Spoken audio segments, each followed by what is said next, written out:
Šli smo se izobraževati k stanovskim kolegom po tujini, zbirali smo šole, ki so že leta in leta tukaj. Lani smo imeli 100. obletnico psov pomočnikov v Evropi.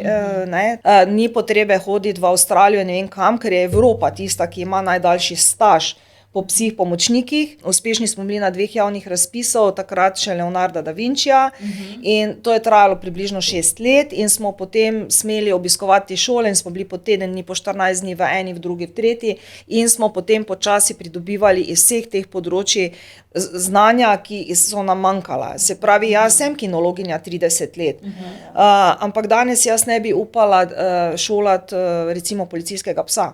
Pojma nimam okrog tega. Imam vozniški izpit B kategorija, ampak veste kaj, aviona pa ne znam voziti. Ja, seveda.